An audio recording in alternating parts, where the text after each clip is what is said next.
Good morning everyone, welcome to my channel and it's me again, ang inyong chismosong Kaalda Vlogger. So gusto ko munang magpasalamat sa inyong lahat sa mga walang sawang tumatangkilik, nanonood, sumusuport at sumusubaybay ng aking mga content here on my YouTube channel. So wag ninyong babaktawan o lalaktawan tong ating main topic ngayong araw. Ngayong araw, I'm sure na hindi ninyo pagsisisihan na pinanood nyo to mula umpisa hanggang hulihan, and syempre huwag kayong mag-i-skip ng segment, buuin nyo to start to finish. Kaya eto na, dumako na tayo sa ating main topic for today's video. Yun nga, si Alden ay pumunta na ng Vietnam guys, pumunta ng Vietnam, or papunta siyang Vietnam para sa world premiere ng kanyang pelikula, first directorial film niya na Out of Order, kung saan nga kasama niya si Heaven Paralejo dun sa isang film festival sa Vietnam. So eto na guys, watch this, mamaya ipapaliwanag ko sa inyo ng buong buo. So eto na guys, watch this.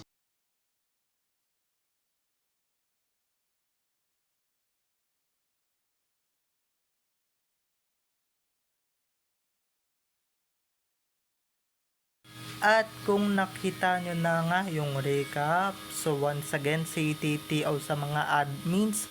So eto na, dumako na tayo sa ating main topic for today's video. Like what I said earlier, or gaya ng sinabi ko kanina, hindi lang pang Netflix guys ang pelikulang Out of Order, dahil nga umabot na siya international guys.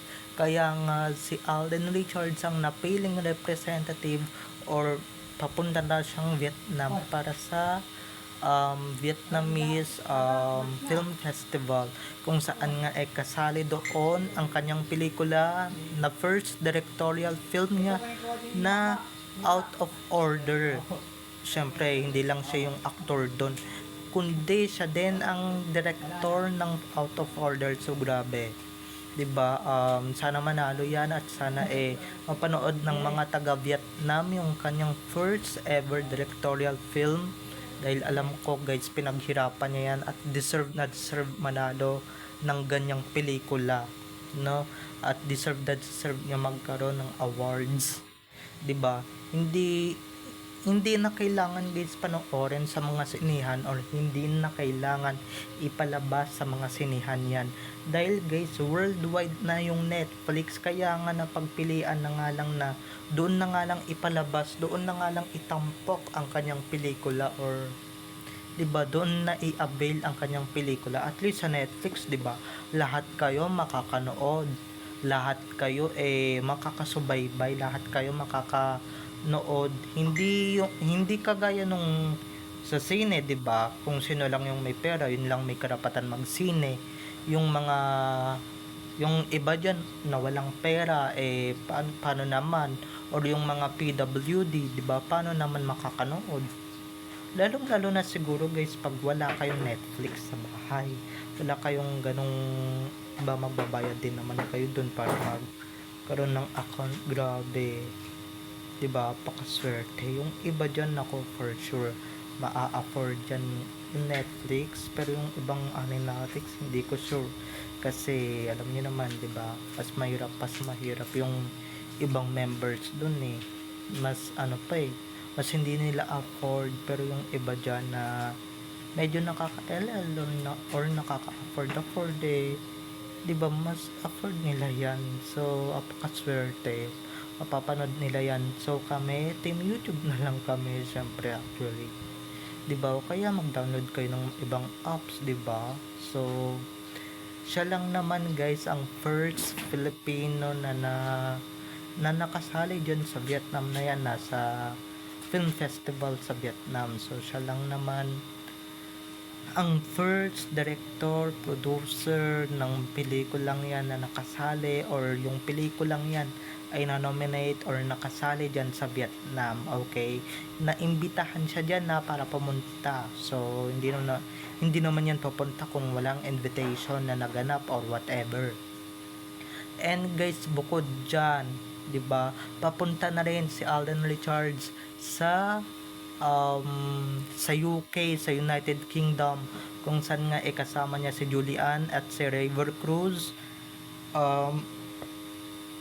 Live sila sa Barrio Fiesta. So ayan, dito tayo magfo-focus sa Barrio Fiesta, no.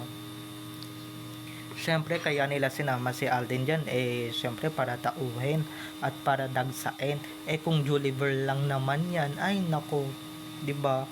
For sure maraming vacants na upuan or chairs, maraming bakanting upuan, maraming upuan na bakante, maraming hindi a-attend.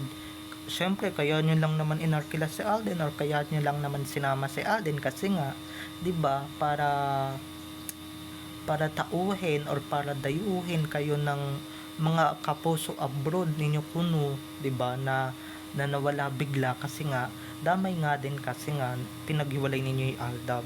Aldab lang naman halos ang nasa abroad, 'di ba? So good luck na lang. Pero yung out of order sa lahat ng mga ka-ADN natin dyan, sa lahat ng mga ka-ADN nating may Netflix dyan, please panoorin nyo na yung out of order sa Netflix. And yung mga ka-ADN natin sa Thailand, sa Vietnam, panoorin nyo yung out of order dyan. Napakagandang pelikula guys, grabe, 'di ba? Kung saan wala siyang leading lady doon at walang kung ano-anong eksena ang malalagay doon, 'di ba? Justice 'yun. At guys, apakaganda ng tema ng pelikula ni Alden na 'yan, grabe, 'di ba? Tinitignan din naman talaga yung quality and syempre yung quantity ng pelikula para mapasali ka dun sa film festival na 'yon.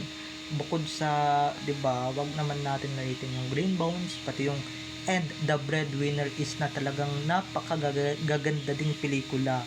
So pangatlo na yan sa pinakapaborito kong pelikula. So sana mapanood ko na dito sa YouTube. At sana hindi lang dito sa Netflix ma-avail, kasi paano naman kaming walang at hindi nakaka-afford ng Netflix, no?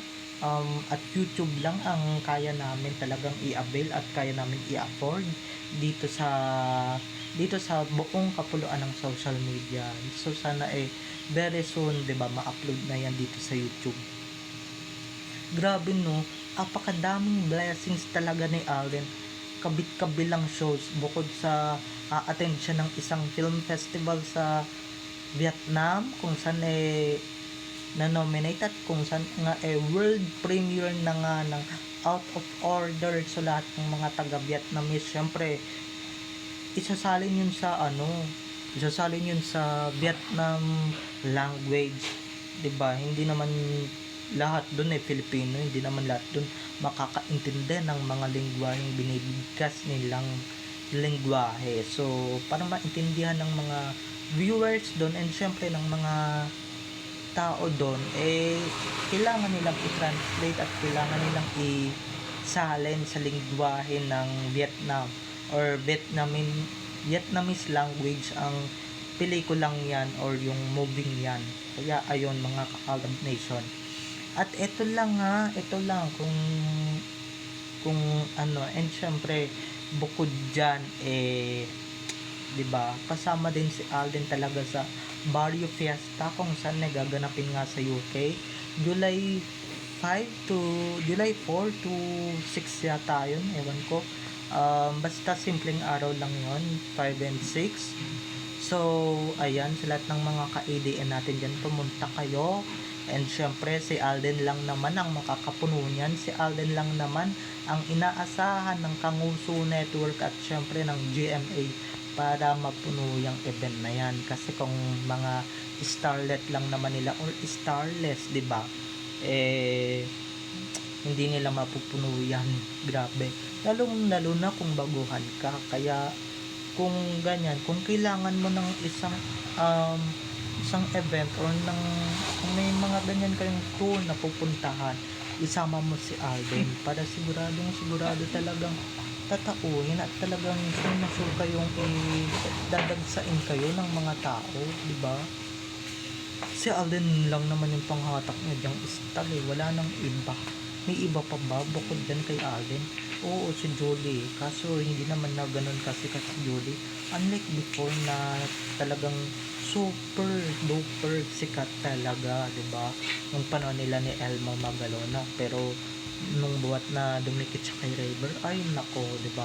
Ganong kapag-pag-asa. Kaya ayan, si Alden lang talaga ang pag-asa ninyo para tauhin at para dayuhin kayo. So abang-abang na lang tayo sa mga updates at sana 'di ba maging successful ang run ng Out of Order dyan sa Vietnam. So first ever visit ni Alden dyan sa Vietnam para lang sa Out of Order. Ipopromote niya dyan yung Out of Order, and syempre eto lang ang sasabihin ko sa inyo mga taga Vietnam, no, para manood kayo.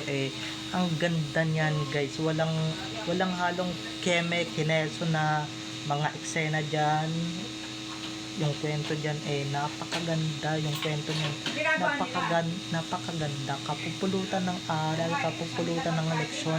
And syempre sa mga gustong mag-abogado diyan, that movie is for you guys, okay, to watch for. So ayun, parang panoorin ninyo. And syempre wala siyang leading lady doon. Ang role doon ni Heaven is isang ano lang, isang naabuso ata, I think, or whatever. Basta kinailangan niya ng abogado doon. So ayun ang takbo ng istorya. So kung hindi nyo pa napapanood, try nyo nang panoorin. So sana no, hindi lang sa Vietnam maging available tong pelikulang ito, at sana guys pati dito sa Pilipinas maging available itong Out of Order, dahil grabe maraming mga ka-ADN natin for sure ang manonood. At syempre hindi lang dapat sa Vietnam yan, dapat sa Malaysia, Thailand, Indonesia, 'di ba? At kung saan-saan pang mga lugar dito sa Asia ang maging available or mag-avail ng Out of Order, dahil grabe talaga, quality over quality, quantity over quality, yun pala yun. And syempre napakaganda ng movie niyan. Hindi ko pa napapanood pero ayon lang sa mga kwento-kwento, ito lang talaga ang susuportahan ng ADN na pelikula, kasi nga wala siyang halong kineso na leading lady, di ba? Wala siyang ganun na atake, at saka hindi siya typical na love story, at wala siyang halong bed scenes, di ba? Abogado si Alden dun, or may pagka-abogado yung atake, di ba? Hindi basta-basta love story at hindi basta-basta kabit serye na typical nating napapanood sa TV or sa mga teleserye or sa mga movies, sa ibang movies, di ba?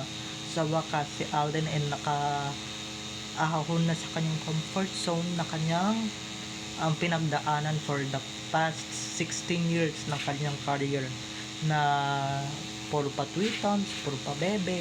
Ngayon bago sa kanya to, at grabe napakagandang genre ng movie at napakagandang kwento. So sana makaproduce pa si Alden ng quality movies at quality films, di ba? Dahil ganyan dapat ang mga kwentong napupunta sa kanya, at ganyang kwento ang nababagay sa kanya, di ba? Hindi yung puro pabebe na lang, di ba? 33 na yan. So dapat mag-matured na yung mga roles niya. First ever matured role ito ni Alden, na yung abogado siya, at grabe apakaganda. Hindi kayo magsisising panoorin itong pelikulang to. Kaya guys, try nyo nang i-watch to. Bilis, puntahan nyo na sa Vietnam, puntahan nyo na, dahil nga nag world premiere na yan. So grabe. Babay na mga ka-ADN, I love you all, have a nice day, keep safe, and God bless everyone. Bye bye, don't forget to subscribe to my YouTube channel, and syempre huwag nyong kalimutan na i-click ang notification bell, at huwag ninyong kalimutan guys na mag-subscribe para pag nag-upload ako, kayo agad ang unang-unang makapanood ng mga videos na gagawin ko tungkol kina Main at Alden, and syempre tungkol sa kanilang mga buhay-buhay inside or outside man yan sa showbiz. So babay na mga ka-ADN, I love you all. Have a nice day. Keep safe and God bless everyone. Happy Friday. Bye-bye.